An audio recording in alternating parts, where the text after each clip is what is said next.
Boa tarde. Eu sou Marcelo Zarif, sou advogado na Bahia, advogado já há mais de 40 anos. Fui professor durante mais de 30 anos em Direito Processual Civil. Hoje estou afastado da faculdade. Sou procurador do Estado da Bahia aposentado. Fui procurador do município de São Paulo e sou conselheiro federal já no meu terceiro mandato aqui, fazendo um trabalho junto à Ordem dos Advogados. O tema do direito processual civil, até pelas minhas formações e pela minha experiência de vida, me atrai profundamente. E dentro desses temas, um aspecto que me chama muito a atenção é a discussão da questão dos recursos em sede de processo civil. E me chama a atenção porque são facetas diferentes do mesmo problema e que são discutidos, no meu modo de ver, muitas vezes de maneira equivocada. Perceba-se que, de um lado, nós temos a questão da celeridade da justiça, da celeridade do processo. O processo precisa ser ágil, o processo precisa terminar num prazo adequado. A prestação jurisdicional tem que ser efetiva e rápida, porque a justiça que tarda não é justiça, é uma injustiça.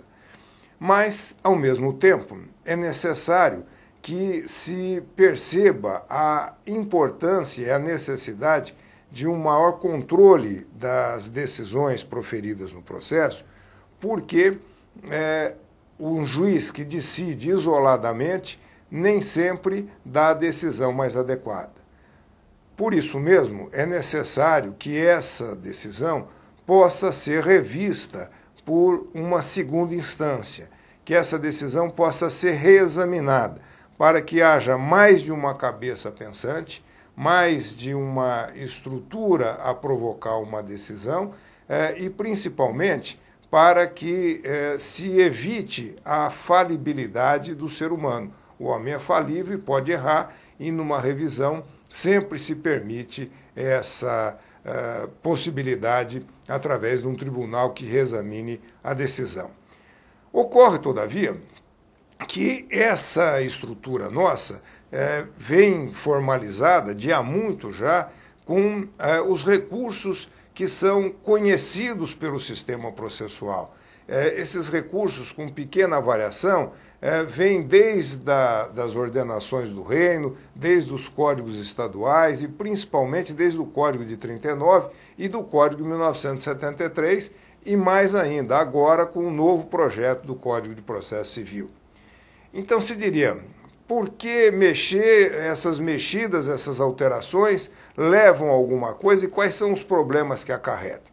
Na verdade, quando foi feito o projeto do Código de 73, o professor Alfredo Buzaide teve a pretensão de ter solucionado o problema recursal, ter simplificado de tal maneira que não haveria mais dúvidas de que recursos caberiam, em que hipótese, em que situações e, mais ainda, não teria nenhuma dificuldade para que houvesse essa celeridade, porque se buscou uma simplificação dos recursos. No entanto, não foi isso que a prática demonstrou. Em vigor desde 73, o Código foi objeto de constantes alterações.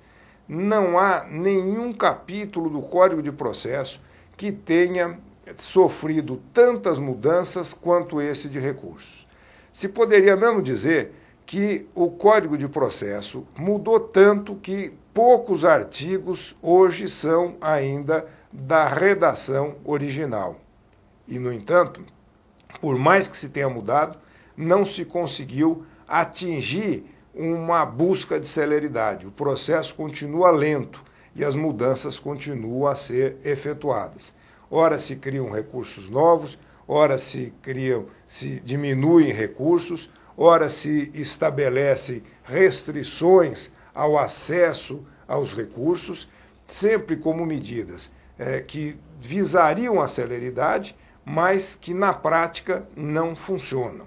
Eu diria mesmo que essas medidas, de um lado, elas representam uma restrição ao direito de recorrer.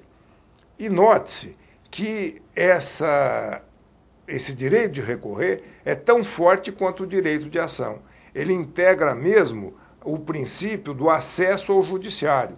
É importante que o jurisdicionado possa ir ao judiciário para que se reveja, para que se analise o conflito que lhe é apresentado e mais, que se possa rever a decisão, a solução dada pelo judiciário para esse mesmo conflito. Então, é importante que se perceba que não é restringindo o recurso, não é restringindo o direito de acesso ao judiciário que se solucionam os problemas da justiça. O sistema do judiciário foi criado para permitir que os conflitos que existem no mundo em geral pudessem vir a ser solucionados pela participação do judiciário. Não é outra a razão pela qual existe o Poder Judiciário. O dizer o direito, o juris dicere, vem exatamente em função de um conflito existente entre as partes que elas não souberam compor e que necessita ao Estado, que o Estado seja chamado, esteja presente para solucionar esse mesmo conflito. Pois bem, se nós temos então a necessidade dos recursos, a importância dos recursos e uma ineficiência do sistema recursal, o que é necessário, o que se poderia apresentar como uma solução, como algo de diferente, para permitir a nova estrutura, uma valoração, uma rapidez, sem perder esse direito de ação. Eu tenho uma reflexão pessoal e tenho um posicionamento no qual se deve pensar, em primeiro lugar, na função da atividade de quem examina a decisão do juiz. Ao juiz é dado a observação sobre um conflito apresentado. Se a gente pensar um pouquinho e lembrar dos elementos básicos da situação processual, nós vamos perceber que, de um lado, quando se instaura o conflito, a parte traz esse conflito para o judiciário de forma a permitir que o Estado, o juiz, possa conhecer aquilo num todo. Apenas se exige que o Estado traga, que a parte traga isso ao juiz dentro de fórmulas pré-estabelecidas. Ou seja, existente um conflito, uma pretensão que seja resistida por uma parte, alguém afirma a existência de um direito que é negado por aquele que deveria cumprir esse direito, então surge a necessidade, ou surge o direito de ação e a possibilidade de provocar atividade jurisdicional. Então, primeiro, o direito de ação. Esse direito de ação, que tem que existir, tem que ser consistente, vai ser levado ao judiciário através do processo. E para isso se colocam requisitos necessários, os pressupostos processuais, todos eles a impor que o conflito não seja levado de qualquer maneira ao judiciário, mas seja levado, sim, de maneira organizada. O juiz competente, alguém dotado de jurisdição e competência para decidir aquele processo, aquela questão, a existência de uma petição inicial a provocar atividade jurisdicional, que essa petição seja apta de maneira a permitir um pleno conhecimento e convencimento do juiz, enfim, todas aquelas situações a permitir um regular processo que vai integrar o princípio do devido processo legal. Mas, mais importante que tudo, é que no bojo esteja essa controvérsia, esse conflito, que haverá de ser decidido pelo juiz. Pois bem, essa estrutura apresentada se submete dentro de uma fórmula pré-estabelecida, de um procedimento pré-determinado, e o juiz, então, fará a sua avaliação segundo esses mesmos critérios. segundo essa orientação da ação, segundo essa orientação do processo e segundo essa orientação do sistema jurídico que impõe o julgamento daquele conflito segundo as regras de direito existentes. Então, perceba-se que o juiz, quando é chamado a decidir um conflito, ele não se busca dele apenas uma decisão, apenas um palpite, mas sim que ele o formule dentro de princípios rígidos e sérios de coerência.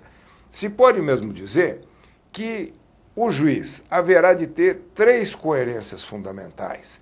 O juiz haverá de ser coerente com o processo, haverá de ser coerente com o sistema probatório e haverá de ser coerente com o sistema legislativo em geral.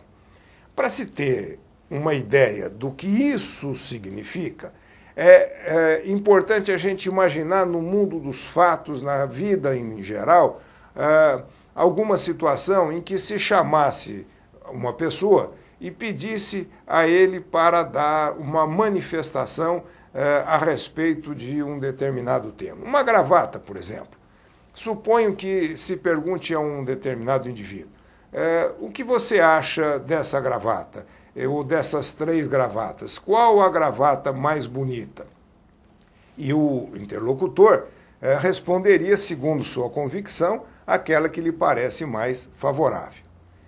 Imagine-se que se pegasse uma segunda pessoa e dissesse, e para você, qual é a gravata mais bonita? Ele diria, eu discordo daquele primeiro. Para mim, a gravata mais bonita é essa segunda e não aquela que foi indicada. Vejam que, nesse patamar, nós estamos buscando apenas a opinião e avaliação pessoal e subjetiva de cada uma das pessoas em relação a um determinado bem, um determinado objeto. Qual a gravata mais bonita? Um teve uma opinião, o outro teve uma opinião diferente. Suponha-se, agora, imaginemos, que essa mesma situação se apresentasse num outro aspecto. Avalie que, se perguntasse ao primeiro interlocutor, entre essas gravatas, indique a mais bonita, considerando o critério estético, modernidade, vivacidade das cores.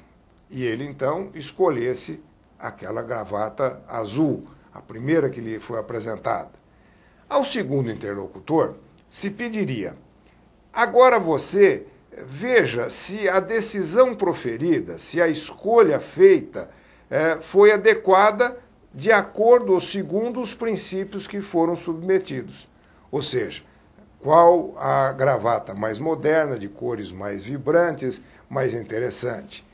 Então ele diria, olha, eu acho que ele escolheu mal, porque a gravata que ele escolheu tem cor muito pouco vibrante, a cor é apagada, esmaecida, é uma gravata antiga.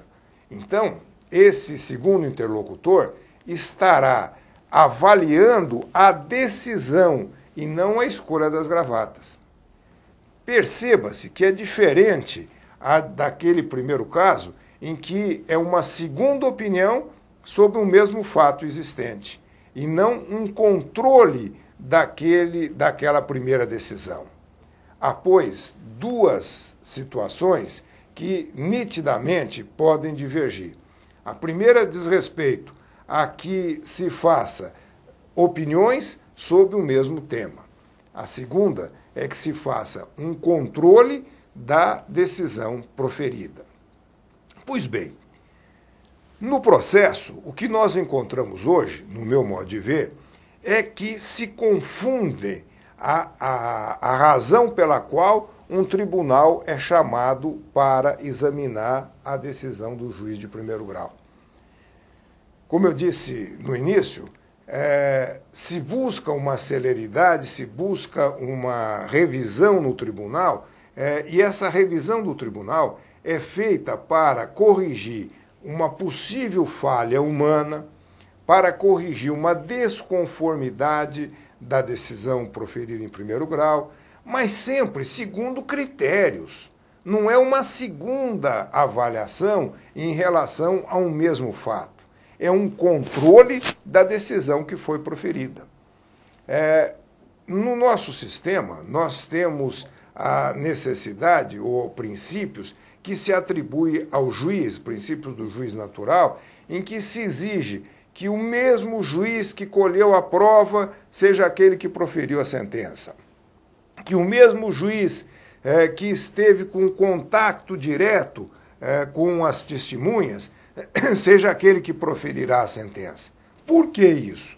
Porque, na verdade, se tem por certo que essa imediatidade caracterizada pela identidade física do juiz seja relevante para que ele forme a sua convicção e elabore o seu julgamento. Por isso é que ele é que dá a sentença, ele que faz com que o conflito seja solucionado. Ele soluciona o conflito com a sua sentença. Ao tribunal se pede o quê? O controle dessa decisão, o controle dessa sentença proferida. Por quê? Para verificar se realmente houve uma coerência, como eu vou tentar colocar daqui a pouco, em que sentido essa coerência se apresenta. Mas, fundamentalmente, o que se quer do tribunal não é uma segunda opinião a respeito daqueles fatos apresentados, daquele processo, daquela lide que foi submetida, mas sim um controle da decisão que foi proferida em primeiro grau. Não se pede para o tribunal dizer, na opinião dele, qual é a gravata mais bonita. Se pede para verificar se a escolha da gravata feita seguiu os critérios determinados ao qual se pediu, segundo o qual se pediu que fosse escolhida certa gravata, a gravata mais bonita. Então, perceba-se que é diferente a função do tribunal em relação à sentença, de que não é uma segunda sentença.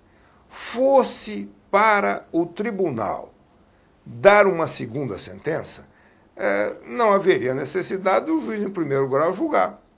Poderia um determinado sistema jurídico determinar que o juiz de primeiro grau colherá toda a prova e submeterá ao tribunal para julgar. Era muito mais rápido, nós não perderíamos tempo, nós não imporíamos ao juiz de primeiro grau a necessidade de prolatar uma sentença. Colhe a prova e manda para o tribunal julgar. E aí a opinião, a decisão, seria exclusivamente do tribunal. Mas não é isso que coloca o nosso sistema. O nosso sistema determina que quem julga é o juiz.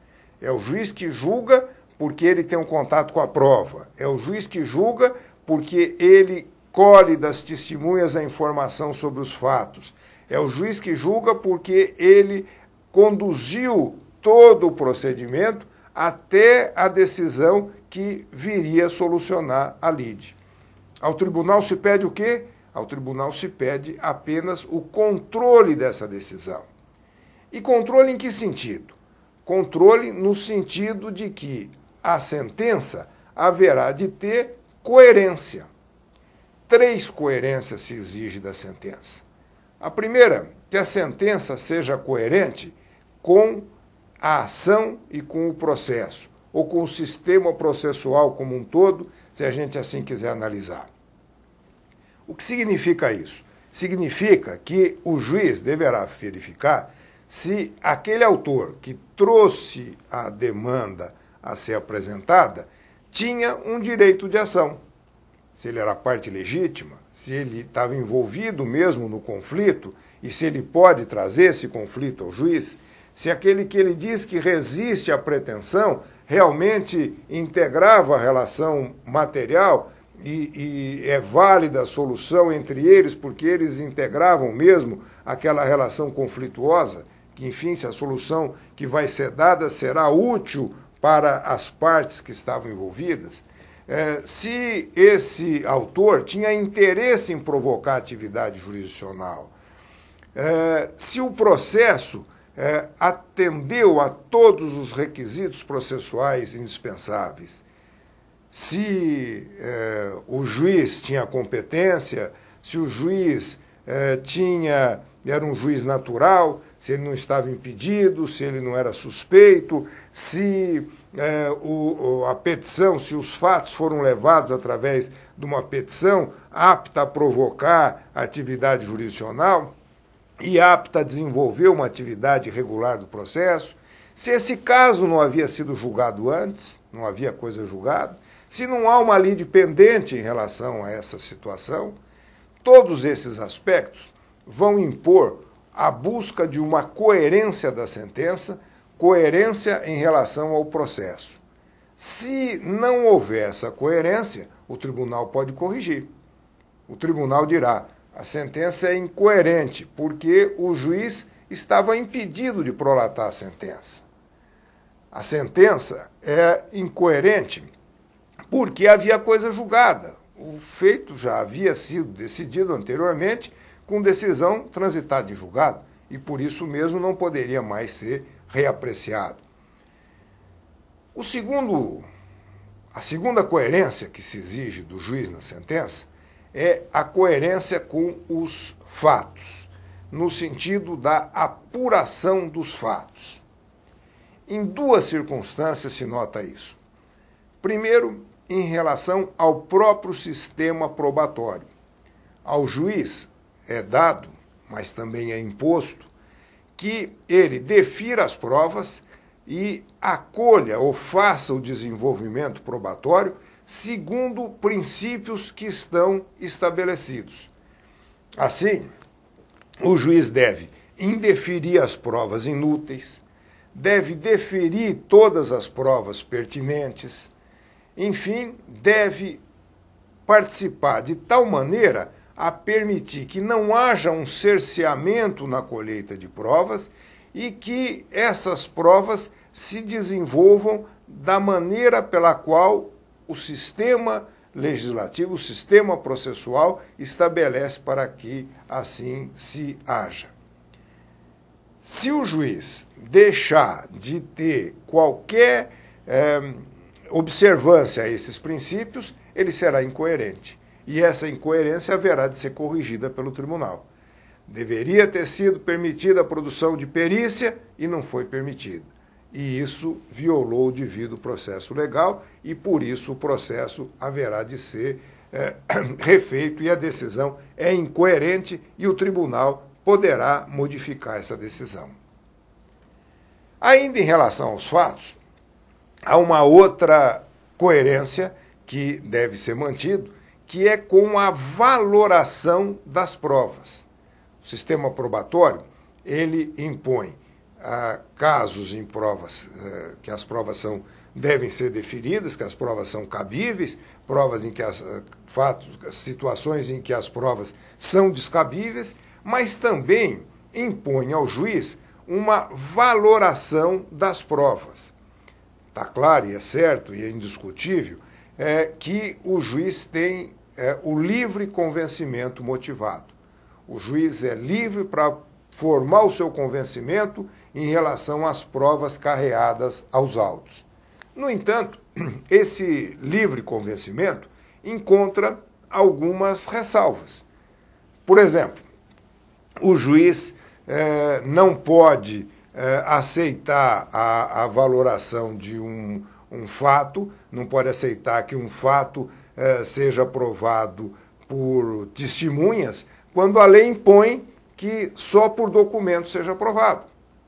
Situações da prova legal. A lei estabelece que tal fato, a propriedade, por exemplo, só se prova documentalmente. Então, o juiz aceitar por testemunhas a verdade desse fato pode ensejar essa violação e essa incoerência. Então, a segunda incoerência diz respeito ao sistema probatório, à produção de provas e à valoração das provas. A terceira e última coerência diz respeito ao sistema jurídico. O sistema como um todo, o sistema de direito material. O juiz deve aplicar aos fatos a lei, deve subsumir aqueles fatos à lei imposta. Ou seja, o juiz não pode dar uma solução diferente daquela preconizada pelo sistema jurídico. Está claro que o sistema é amplo o suficiente a permitir um maior ensejamento, maior interpretação, e que o juiz usa por demais essa interpretação ao proferir uma decisão. Mas ele não pode contrariar aquilo que o sistema determina. Se ele assim agir, ele estará sendo incoerente. Então, perceba-se que de toda a sistemática, o que nós temos de concreto é que o juiz decide o conflito, mas na decisão do conflito ele tem que buscar uma coerência. Como se disse, coerência com o sistema processual, coerência com o sistema probatório, coerência com o sistema jurídico. Ao tribunal será dado o quê? Será dado apenas e tão somente perceber e conferir se o juiz foi ou não coerente. Me explico melhor. Imaginem que o juiz de primeiro grau verifique que a ação está correta, que o procedimento é perfeito e examina a colheita de provas. Aí, ouvindo prova testemunhal, ele ouve 3 testemunhas. 2 que dizem a favor do autor e uma que diz a favor do réu. Esse juiz dirá na sua sentença, apesar de terem sido 2 testemunhas que falaram a favor dos fatos, que a verdade dos fatos seria aquela descrita pelo autor, eu me convenci mais de que a 3ª testemunha, que falou que os fatos ocorreram da maneira pela qual o réu apresentou, é quem tinha razão. Eu me convenci por essa uma testemunha em detrimento das outras 2. Pergunta, se o juiz está sendo incoerente? Não. O sistema probatório permite que ele forme o seu convencimento. Não é a quantidade de testemunhas que fará com que o fato seja verdadeiro ou não. Imagine agora, então o juiz nesse exemplo foi coerente. Imagine que esse processo vá ao tribunal. O tribunal, examinando, o desembargador ou o colegiado dirá, não, o juiz aqui errou.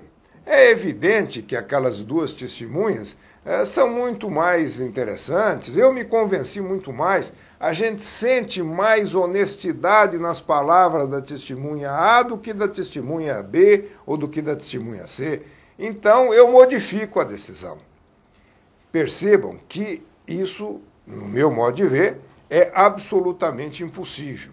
Por quê? Porque o juiz estaria, nesse caso, escolhendo a gravata mais bonita e não avaliando se a escolha feita anteriormente era coerente ou não era coerente.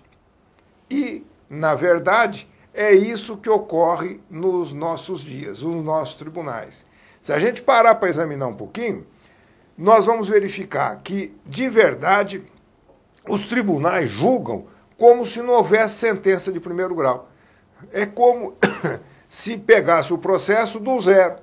Quando muito, o tribunal diz, adoto o relatório da sentença de primeiro grau, mas vai direto e não faz um controle da coerência da decisão recorrida, e sim dá uma nova decisão. Qual a importância disso? A importância, primeiro, é que se desvaloriza a sentença do juiz de primeiro grau. E segundo e mais importante, é que se descrê da sentença para apenas acreditar no tribunal. E aí eu quero o recurso e quero o recurso do recurso, porque sempre vai parecer que a última esfera que estiver julgando é quem vai apreciar para valer a decisão, quem vai avaliar e entrar no mérito do próprio conflito a decidir, sem sequer avaliar essa possibilidade do controle e reduzindo a zero a decisão de primeiro grau.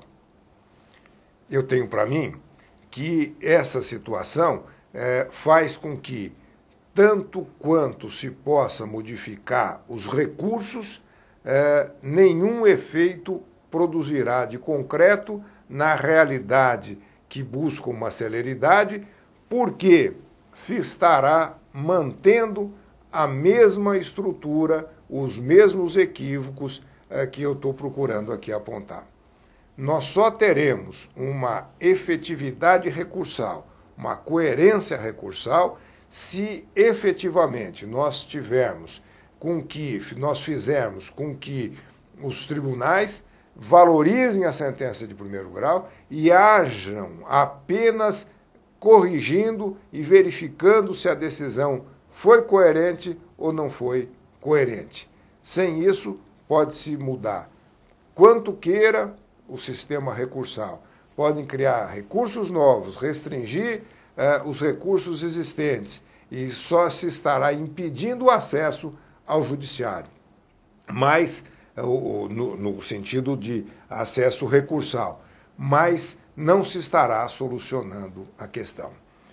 Era um depoimento que eu queria dar, é uma reflexão que os anos de experiência de vida profissional têm me apresentado, e eu acho que vale a pena refletir um pouco mais sobre isso.